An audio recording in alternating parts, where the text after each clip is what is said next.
effectivement de donner cette égalité de chance à toutes les personnes, y compris handicapées, à pouvoir exercer librement leurs droits, donc ce que nous appelons souvent à se donner l'égalité de chance. La RDC replace-t-elle la politique pour les personnes à mobilité réduite comme une priorité? Nous connaissons tous les difficultés d'intégration sociale des personnes avec handicap. Donc, tant que ces barrières ne seront pas brisées, rassurez-vous, nous allons toujours parler de la mendicité. Martin Ekanda, invité de ITW.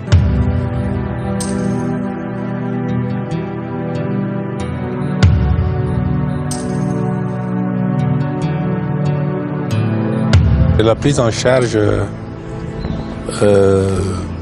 pour les personnes vivant avec handicap, nous sommes en train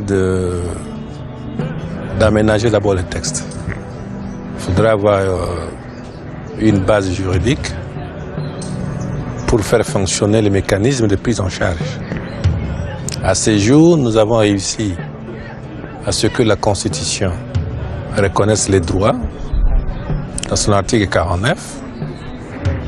Nous nous battons à ce jour pour que la loi organique puisse faire l'objet de l'examen au niveau du Parlement pour son adoption. N'est-ce pas, la loi organique qui permet de faire fonctionner tous ces mécanismes-là. Nous avons la Fédération congolaise des personnes vivant avec handicap qui est en train justement de courir derrière tous ces mécanismes afin que les personnes vivant avec handicap se retrouvent, soient prises en charge. Vous savez que des personnes vulnérables dans tous les pays au monde sont évidemment prises en charge par les gouvernements respectifs. Nous n'avons pas encore réussi à octroyer à notre catégorie cette prise en charge ou un budget conséquent pour nous permettre de rassembler les moyens pour les soins médicaux, pour la formation, n'est-ce pas, afin que chacun se retrouve dans une formation professionnelle adéquate qui conduit à une prise en charge individuelle, que l'emploi soit évidemment adapté aux personnes vivant avec handicap et que dans les domaines d'habitat, que nos architectes, qu'il y ait une loi qui puisse également donner la chance à cette catégorie de personnes à pouvoir œuvrer dans la société sans beaucoup de barrières. C'est-à-dire les barrières, comme vous entendez, empêcher les amis handicapés à s'émouvoir, à se débrouiller dans la vie. À cause des escaliers, il n'y a pas vraiment d'ascenseur, il n'y a pas de rampes dans certains immeubles qui sont d'utilité publique. L'enseignement également spécialisé. Vous comprenez le problème de langage des signes, pas de formateur, donc vous n'avez pas. Toutes ces choses-là doivent être réglementées dans une loi que nous appelons organique. La mobilité est un pas essentiel pour préserver la dignité et contribuer à l'inclusion sociale des personnes vivant avec handicap. Les services offerts comprennent donc aussi leur prise en charge psychosociale pour les aider à accepter leur handicap et surmonter les traumatismes. Les Nations Unies ont évidemment sorti des textes. Et notre pays a adhéré à ces textes-là par le décret que le président de la République a signé. Et cela n'est pas encore d'application dans notre pays parce qu'il n'y a pas de loi cadre. Et cette loi organique nous permettra effectivement de donner cette égalité de chance à toutes les personnes, y compris handicapées, à pouvoir exercer librement leurs droits, donc ce que nous appelons souvent à se donner l'égalité de chance pour pouvoir participer au développement de notre pays par des facilités que la loi cadre doit offrir. Et briser toutes ces barrières que vous connaissez et que nous ne voulons pas encore continuer à parler de cela. Nous entendons que le Parlement puisse se prononcer et nous donner cette loi cadre, cette loi organique qui va nous permettre justement de intégrer les personnes avec handicap dans la société. Bon, mon ambition est que quand je vais terminer mes études, je vais continuer l'université afin que je devienne médecin généraliste. Bon, mon ambition est qu'après mes études, comme je fais la section pédagogie, d'abord, je dois d'abord chercher du travail pour que je puisse aller à l'université. Bon, à l'université, je vais étudier pour devenir chimiste. Je ne vais pas aujourd'hui remuer les couteaux dans la plaie. Nous connaissons tous les difficultés d'intégration sociale des personnes avec handicap. Donc, tant que ces barrières ne seront pas brisées, rassurez-vous, nous allons toujours parler de la mendicité. Lorsque vous sollicitez un crédit, comme gage, on vous demande votre livret parcellaire. Dites-moi comment cela sera possible aux personnes de cette catégorie. Voyez, nous œuvrons au sein de la Fédération congolaise des personnes avec handicap. Nous avons proposé à notre gouvernement qu'il y ait un fonds destiné aux personnes avec handicap. Grâce à ces fonds, nous connaissons, nous allons offrir des facilités pour des projets concrets où des personnes voudraient nous soumettre et qu'à notre analyse, à l'issue de notre analyse, nous puissions remettre le moyen de démarrage de certains projets que nous allons estimer fiables aux demandeurs. Et ces demandeurs seront suivis par nos équipes.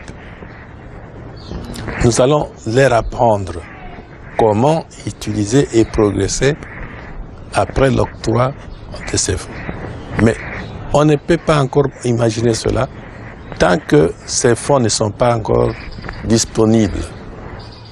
Nous venons encore une fois solliciter qu'à notre Parlement qu'on ait des regards à cette sollicitation afin que la loi organique soit votée au niveau de notre Parlement et cela libérerait complètement les personnes avec handicap ou à mobilité réduite dans tous les sens, dans tous les domaines. L'avenir est sombre parce qu'on est vraiment enfermé et maintenant nous voulons briser d'abord ces barrières pour avoir l'accès, comme je viens de le dire, dans tous ces domaines de la vie courante. Bon, tobana ozala moi bien herbite ezalaka tozo coopérer bana biche kufa moyen ofana na ndenge ezate parce que biso ba muso tozana na ba charge tozo tamula na boulevard omoni ke njala pe leki bon yango wana tozo mona ke soko ye osenyata mutu moi 100 francs apesio a aider yo parce que l'état bazo zo biso en charge té. Lorsque nous partons d'un petit montant comme 50 millions de dollars, vous pensez que octroyer aux personnes avec handicap, qui constituent aujourd'hui 15% de la population, leur accorder cette facilité, 50 millions, qui développerait autant de secteurs, autant de domaines, que vous pouvez vous imaginer. Là-dedans, et la formation, et l'exercice du commerce. Évidemment, d'autres domaines que vous connaissez. Libérer même l'agriculture, la politique,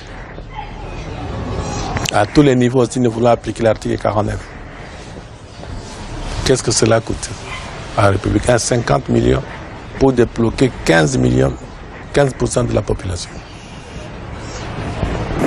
Nos pensées s'adressent tout particulièrement à tous ceux qui ont perdu leur mobilité, partiellement ou totalement, à cause du conflit armé.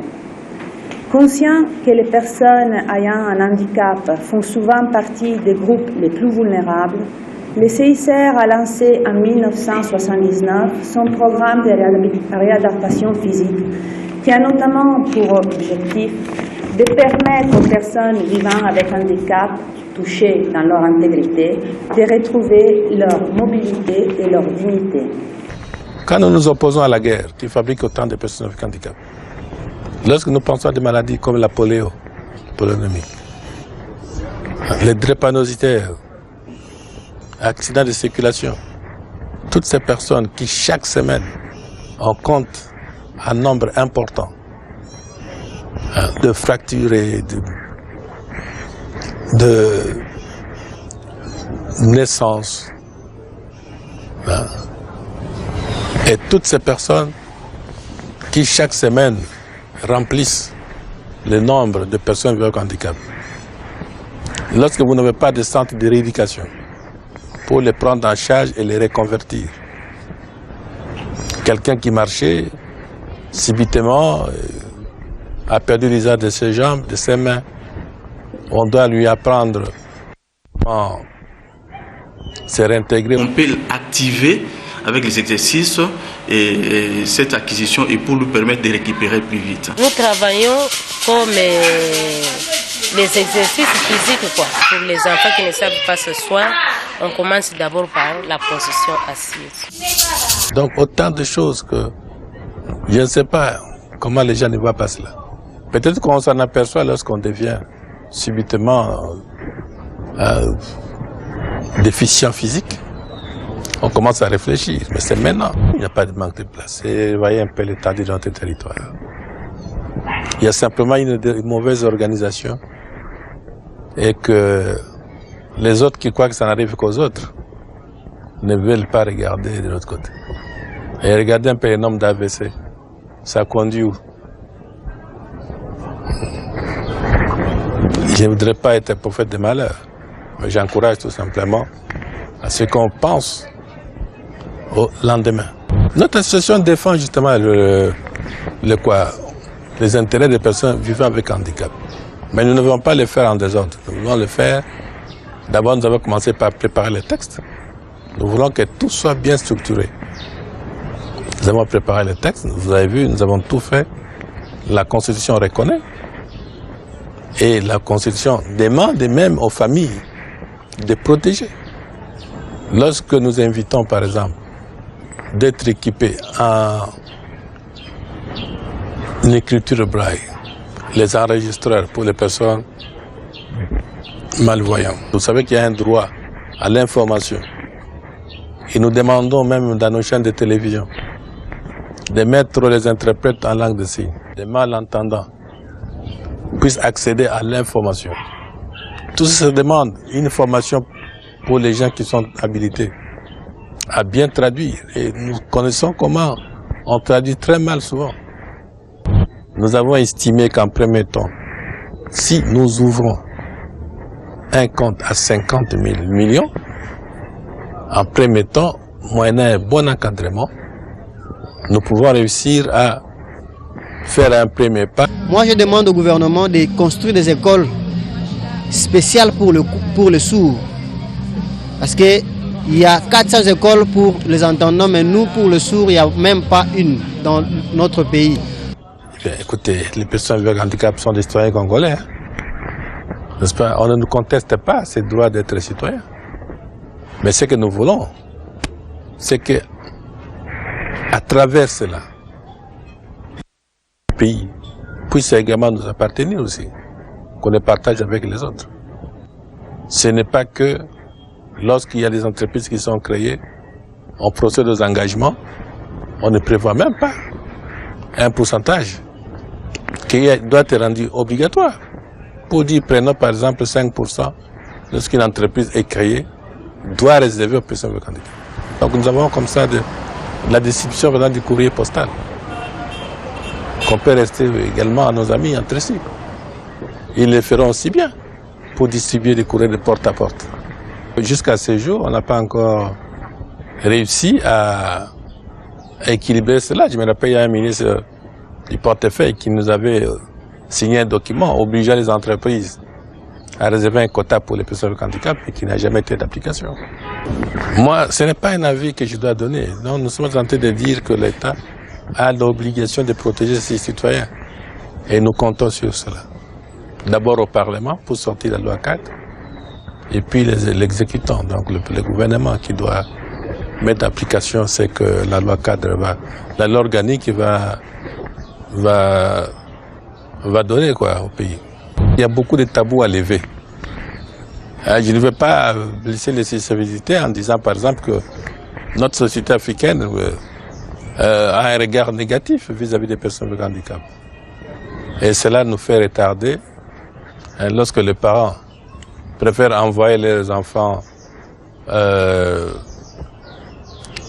qui ne souffrent d'aucune insuffisance faire de grandes études alors qu'ils laissent de côté les enfants qui vivent avec handicap. Cette ségrégation déjà porte préjudice. Vous voyez, si on accordait l'égalité des chances à tous les enfants, vous avez vu les parents qui ont fait cet effort, à la fin ils se sont retrouvés. Combien de familles n'ont pas vu leurs enfants porteurs de handicap subvenus aux besoins aux parents ou à la famille. Et ceux qui étaient leurs collègues qui étaient rejetés, on a vu leur sort. Après, les parents ont regretté pour dire mais pourquoi je n'ai pas envoyé mon fils ou ma fille aussi? Elle deviendrait comme l'autre.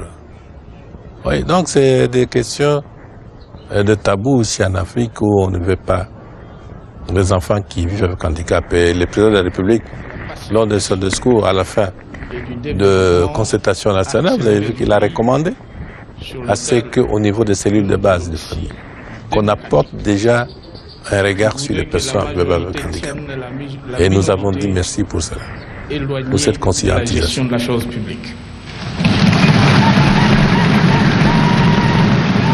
Nous avons commencé d'abord à nous battre pour que la Constitution reconnaisse. L'article 49 nous sécurise pour cela. Mais l'article 49 a deux parties. C'est la deuxième aujourd'hui qui fait l'objet de notre lutte sur la loi organique. Si la loi organique passe, nous allons dire oui, que nous commençons à gagner. Les restes, on a gagné. À l'ONU, l'adhésion, la loi.